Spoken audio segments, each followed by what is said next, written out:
Welcome, it's denome, and welcome to This Week in Crypto. Last week, we actually did not see any big news that would shake the whole crypto markets to the upside or to the downside, but we saw a lot of institutional buying, institutional interest, and adoption rate for cryptocurrencies and Bitcoin going up. So that's good for the long-term future of Bitcoin and cryptocurrencies, as well as I saw a lot of individual projects announcing updates and partnerships and so on. So I'll talk about those when we talk about the altcoin section at the end of the video. So I will show some of the altcoins that I'm bullish on as well. And just talking about the Bitcoin technical analysis real quickly before I talk about the biggest news that happened in the past week, and then we will talk about the fundamental charts as well. Anyway, the technical analysis on Bitcoin is looking bearish in the short term. So if you take a look at this short-term trend line here, we actually broke the downside of that channel. So that's not good in the short term. So what I am actually expecting that we may finally come and visit this yellow line here, something like this. Well, I'll see if that actually happens or not. Maybe this is just a fake out and we just go to the upside from here. But to visit this yellow line is something that I've been talking about for almost a month now. So if we actually come and visit this, it would be pretty nice, because it would just support the long-term future of Bitcoin. Because if we zoom out here, you can see that this yellow line is a trend line that we have been supported by many times, and every time we come and visit this or just come close to this one, we just have a violent move to the upside afterwards. So if we come and visit this, then I'm expecting Bitcoin to actually have a really nice move to the upside afterwards. And for those who haven't been watching this channel for a long time, this is basically the same area of 2017 that had a similar yellow trend line here supporting it until the end here. And I think we are currently at this stage of this bull run. So we have about 2 or 3 months left of this bull run, in my opinion. And then let's see if we have a super cycle, which would mean that Bitcoin just has a short-term bearish trend here, like maybe 6 months or a year. And then we have another big cycle to the upside. So I don't know if we'll see a super cycle or not, but the local top here would be about 2 or 3 months from now. So we'll see if that happens or not. But anyway, Bitcoin to reach at least $100,000 would make a lot of sense in my opinion, and to even reach like $200,000 would still make a lot of sense as well. And eventually it will, of course, go higher and higher and higher. But just for this bull run that I'm currently aiming at is $200,000 is basically the peak. And that's just a recap of my, okay, I'm drawing these things now. Okay, anyway, let's talk about the news next. So Nigeria, they're actually reiterating their stance on cryptocurrencies, because previously they were banning it and not allowing people to trade it and asking banks to ban people or close the accounts of people who actually trade cryptocurrencies and so forth. But now they are saying that the Central Bank of Nigeria does not discourage people from trading crypto. And what they actually wanted to have is just for the banking sector to prohibit transactions with cryptocurrencies. So that's what they are reiterating here. So pretty good news overall, but I don't know if this actually changes anything or not. So it's a little bit unclear to me if this actually has any effect. Cryptocurrencies in Nigeria are just has so much adoption right now already. Next, SEC, there was a filing for Bitcoin ETF. So this can potentially be massive when it actually gets approved. And right now, on 15th of March, this was filed in. So there was 45 days for SEC to either approve, decline, or extend the review period of the Bitcoin ETF. So maybe in a month from now, we will see a Bitcoin ETF in the United States. And I am personally expecting fireworks when that actually happens, but we'll see if that actually gets approved, declined, or extended. So there's still uncertainty with that. So you can really price this in. But eventually, I think the ETF will have to become a reality. And right now, as of filming this video, this is actually only about 38 days left, because this was released on March 15th. Next, Deutsche Bank. Deutsche Bank is now saying that Bitcoin is third largest currency in the planet, and it is too important to ignore. They are actually expecting more regulation to come to the Bitcoin space, but their measurement, how they measure currencies, they are measuring US dollar having $2 trillion $2 trillion market cap of United States dollars. So I don't know exactly what the measurement tool is that they used here, but they are saying that United States dollar is $2 trillion market cap and Bitcoin is now about $1 trillion market cap. So if Bitcoin doubles here to about $120,000, that would mean that Bitcoin, according to their standards, would be the biggest currency on the planet. And that's pretty mind-blowing and mind-boggling at the same time. So I don't know what that will mean and how many news there will be when Bitcoin actually hits $2 trillion and surpasses the circulating supply of United States dollar as a currency. So I don't know if that will happen or not and what it will actually mean for the whole planet, but I hope we can go there and see Bitcoin becoming the largest currency on the planet, according to Deutsche Bank, which is quite notable and recognized bank in Germany. Next, Morgan Stanley, they are making 3 Bitcoin funds available to clients. So this is again more adoption for Bitcoin, more adoption for cryptocurrencies. Pretty good news to see, and more people have access to buying crypto and Bitcoin. Next, Visa, they are bullish on cryptocurrency. They are saying that it is becoming extremely mainstream, and they are working to allow Bitcoin to be used at 70 million stores around the planet. So you can probably custody funds on Visa in the future, and I have been covering this story for quite a while already, since basically last year, that Visa has been trying to get exposure to the crypto space.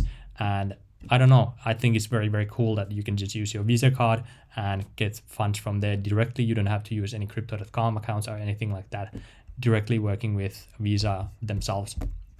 So that's pretty cool that Visa is bullish on cryptocurrencies. And then I saw this one. This was quite interesting to me as well. A Chinese public company. You have to understand that this is a public company. Meitu is buying more Bitcoin. So they now hold more than $90 million worth of cryptocurrencies in their treasury. And this is pretty cool because mostly we have just seen American companies buying Bitcoin. But now it is also the Chinese people are buying Bitcoin as well. So this is game theory working in real life. Because they are buying Bitcoin, I have to buy Bitcoin. And because I buy Bitcoin, another company has to buy Bitcoin. So everybody has to buy Bitcoin eventually. So this is exactly how game theory works. And I'm super happy to see something like this as well. And overall, this is going to be bullish for cryptocurrencies going forward as well. Next, we were covering the story about the EIP-1559, which will make Ethereum more deflationary, as well as limit how much money the miners are making. So there's some backlash to this one. So miners are, they have a new proposal, which is called the EIP-1559 which would advocate that the block rewards will immediately increase to 3 ethers and eventually reduce to 1 ether over the 2 years following. So what it would mean is that instead of EIP-1559 immediately having a supply shock, it would actually create more Ethereum at the beginning and slowly start to decay the amount of Ethereum released to the market. So I don't know if this actually gets passed or not. I highly doubt this will get passed, but miners are still fighting back, or some miners are fighting back on this. But even Tim Baker, when I was looking at his Twitter, he's not really too bullish on this EIP-3368 to happen. So I don't think that will happen. But EIP-1559, it has already been approved and it will be scheduled to be released in, I think it was July or June. Not exactly sure right now when it was. I'm sure it's somewhere in this article, but I just forgot if it was June or July. Anyway, that's happening. Let's see if there's going to be the miner strike on 1st of April. I will talk about that in next week's episode, or closer to that, if that will happen or not, because that will basically hold the whole Ethereum ecosystem for the duration of the attack, if that were to happen, like a show of force that way they are talking about here as well, show of force. But for my last videos when I was talking about this, people said that they have been in these insider talks and the show of force is not going to happen. So I don't know if it will happen or not, but some people on the insiders, at least some of the commenters, said that this is not going to happen. So take it with a grain of salt as well. Next, this was pretty cool for Binance Smart Chain, is that Zapper.fi, is now implemented with PancakseSwap. So Zapper, if you are using any kind of liquidity, you can simply have BNB on your account or BUSD on your account and immediately convert that BUSD into like Auto and BNB liquidity pool tokens. And then you can immediately go to autofarm.network and stake your funds there. So that's pretty cool that it is now working with the Binance Smart Chain. Really, really cool. And I highly suggest using that because it just saves so many clicks. And sometimes when you have to have like 50-50 ratio of two different coins, then you are left with a small amount of the other coin in your wallet and you're a little bit annoyed that you have like $5 left of this other coin that you no longer have any utility for, and then you sell it back and you have to make another transaction. But with Zapper, it automatically distributes evenly between those two assets in a perfect manner, so you don't have any residue after swapping the things back and forth. And it also saves you a little bit money because swapping back and forth costs gas, and it also costs transaction fees as well. So pretty cool utility for Binance Smart Chain for that one. Next, and this is something bearish that I have to talk about with Binance, and I also have to talk about with FTX exchange. So Binance is now facing CFTC probe over US customers trading derivatives. So what this means is that if you are a US citizen and you are using a VPN, there's actually a way how you can create an account on Binance and trade cryptocurrencies with high leverage, and that is illegal. And when they are caught for that, there will be some fines at least. I don't know if they will be banned from United States or not, but eventually if they get fined for that, I think the BNB token will get it will be bearish for BNB token, at least for a short period of time. But eventually even the CFTC, it was the Commodity Futures Trading Commission.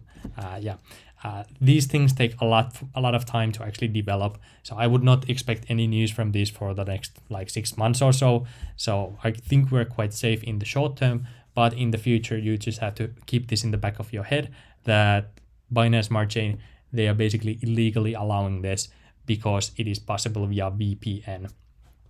Some companies, they have a strict KYC protocol to prevent these kind of things, that you actually have to present everything that you are not a US citizen and so forth.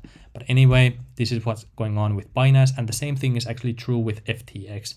If you are a US citizen, you can use a VPN to trade on FTX as well. So that's pretty illegal as well.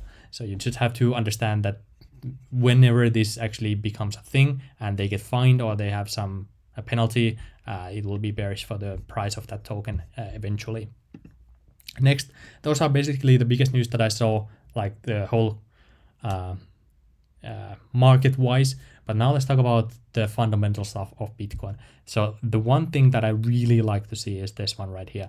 So the amount of Bitcoin on exchange reserves had a massive, let's say like a liquidity drain. So a lot of Bitcoin actually exited exchanges just in the last 1 and 2 days. And that usually means that Bitcoin is headed to higher prices. So this is really, really nice to see. And we'll see if that actually, if it continues, it just means that people want to hold Bitcoin more than they want to trade it on exchanges. They are withdrawing it to their private wallets or some custody wallets or something like that. But anyway, this is really, really nice to see. And then when I was looking deeper, the amount of wallets that have more than 1,000 Bitcoin is actually draining. So what this signals, in my opinion, is that the people who are selling Bitcoin right now is big holders. So currently only 2,270 wallets hold more than 1,000 Bitcoin, when it was all the way up to 2,481 at the highest peak on 4th of February. But steadily this has been going to the downside. So there's big holders are selling their Bitcoin, or has been selling their Bitcoin during this consolidation. But I think why prices haven't plummeted is because there's so much buying pressure that even though these big buyers are selling, it's not reflected on the actual like a major correction, at least yet. So pretty interesting that the whales are selling.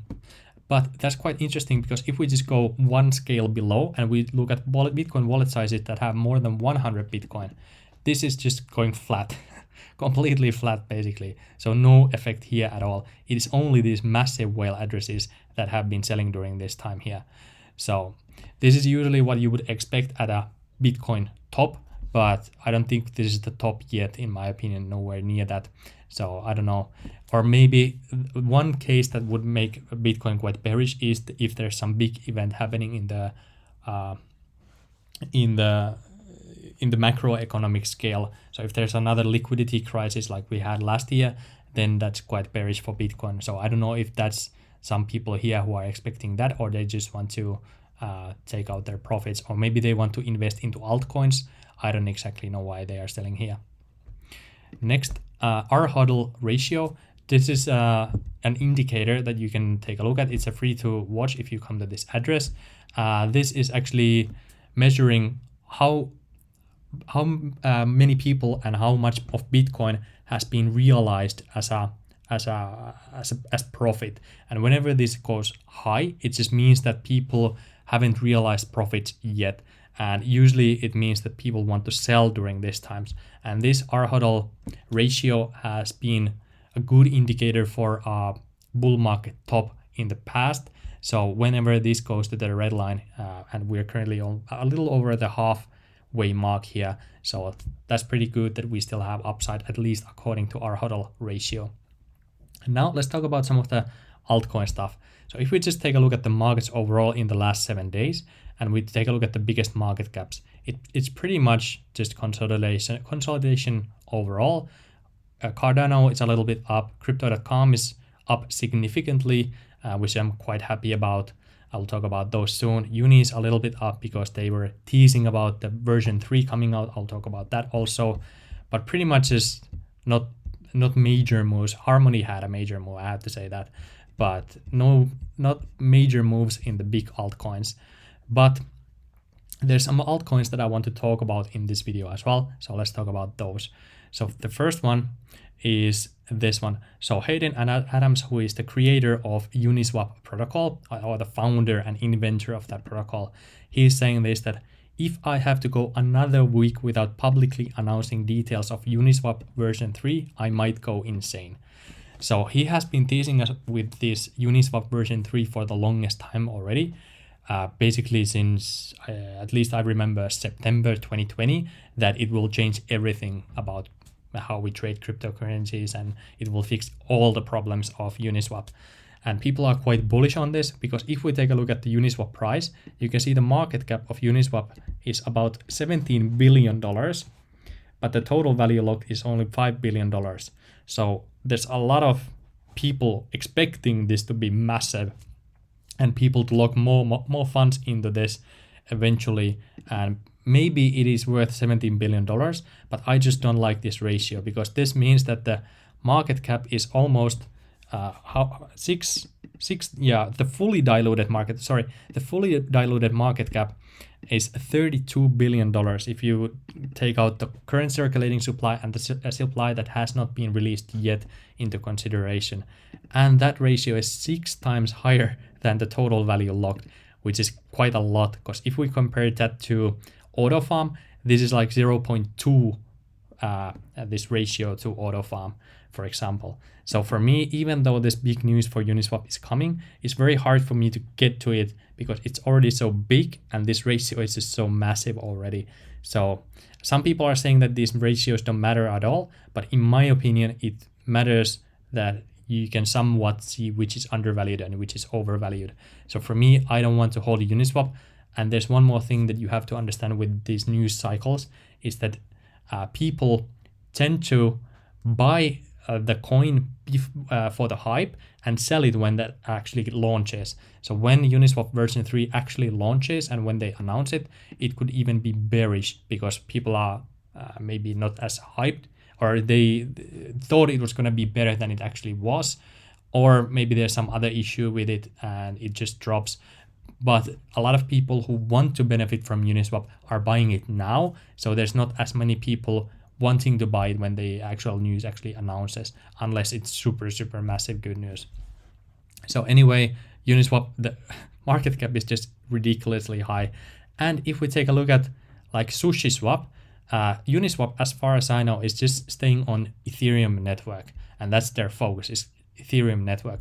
But SushiSwap is actually launching on Avalanche network or Avalanche blockchain, which is another, I don't know if it's a layer 2 blockchain for Ethereum, kind of like Matic network, but I tried Avalanche before. I was not impressed with the fees, but I don't know. They said it will get better eventually, but at least SushiSwap has chosen Avalanche blockchain as their first layer 2 blockchain, or the next blockchain compared to just Ethereum.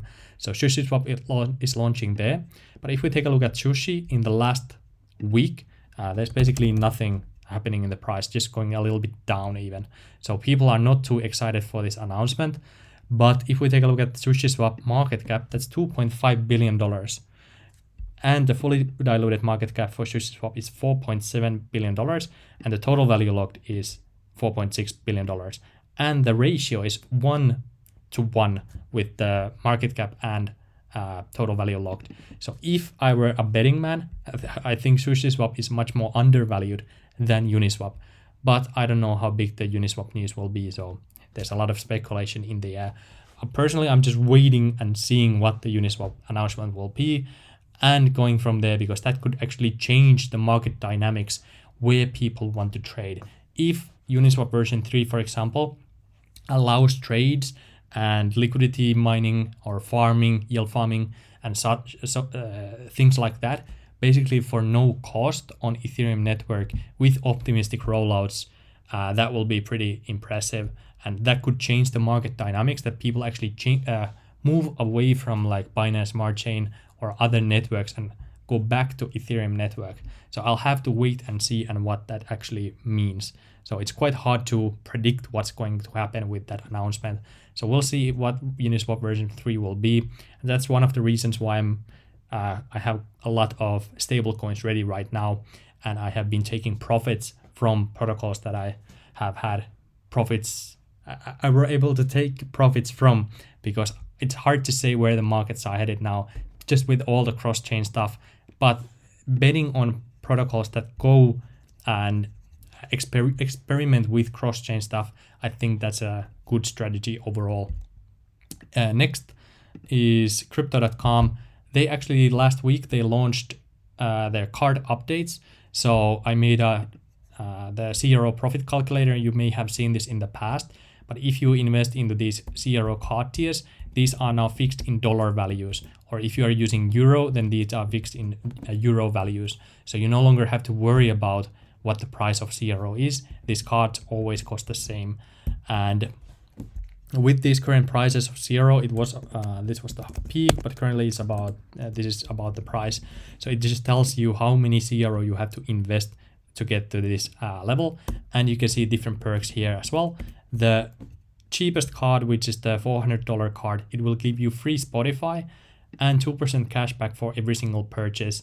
And it is a pretty good card if you go overseas, because it doesn't charge any fees for the best rates for foreign exchange. So for example, if you use a card and you go to, let's say Japan, and you change US dollars to Japan yen, there's no transaction fees in that currency conversion. So it's a pretty good card for travelers as well. And the first year ROI with the Spotify reimbursement and the 2% cashback, if you spend $800 per month, then you're getting about 93% ROI for your investment, and you still have the CRO tokens. So this was released last week, and that was pretty impressive. After they released that, the price actually shot up quite a bit. And they also had this new news here that now they had the virtual crypto.com cards as well. So if you order a card, you immediately get the card number, so you can start using it to actually pay for the Spotify subscriptions and pay for online stuff. So you don't have to wait for the card to come to your door to start using it. So this is pretty good news that they actually had that one as well. If you, by the way, want the crypto.com card, you can use the affiliate link to get $25 bonus as well. Next, Unicrypt. This is a token I was talking about before. They have actually done a lot of improvements in the past. One thing is that they now already announced and they have been launched on Polygon blockchain, so the Matic network.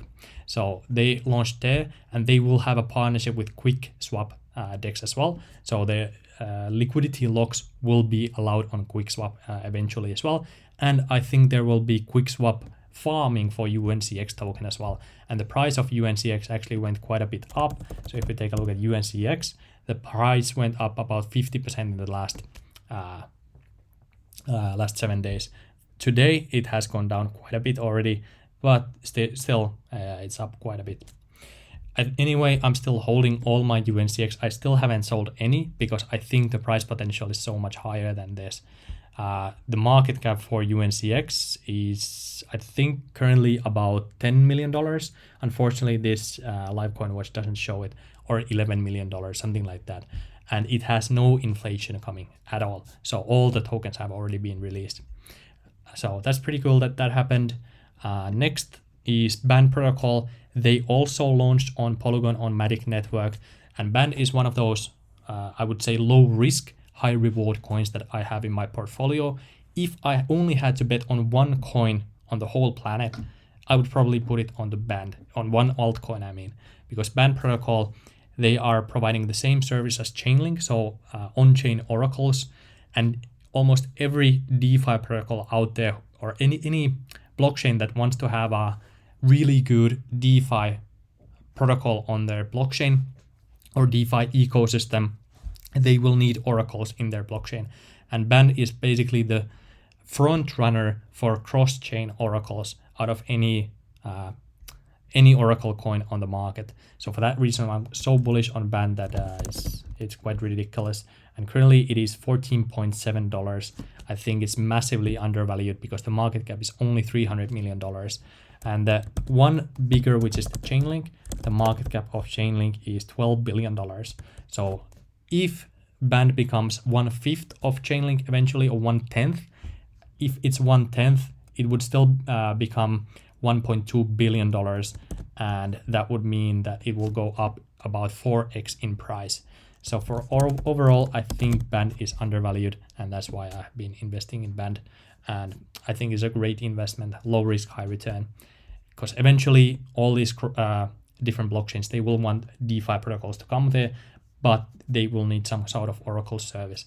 Maybe it will be Chainlink, maybe it will be DIA, but I think Band is the front runner from what I've analyzed. And next, some other ones is actually $. This is a coin that I was talking in the past, or when I first made my Binance Smart Chain videos, and this went all the way up to $8,000, and now it had a nice retracement. So if you want to get in, one thing you have to understand is that the tokenomics are quite Ponzi-like, and that's one of the reasons why the price actually went down a lot, because the peg of BDO actually went all the way down to $0.93. So, and even before, when it went to under $1, it actually bounced after a week back above $1. Let's see if it will happen this time or not. Personally, I would not buy at this price yet. Maybe it will already bounce from here, but if I see it under 5K, that's where I will be buying more of SBDOs. But this is something that could be interesting, but you have to be ultra careful with this, because the dollar that they have, or the stable coin, it is not backed by anything else than the algorithm. So this could fall into pieces quite rapidly as well. But whenever it works beautifully, and it is printing so much money if you just take your SBDOs. It's ridiculous, to be honest. But anyway, it had an event here, and I just wanted to highlight that it has come down significantly already.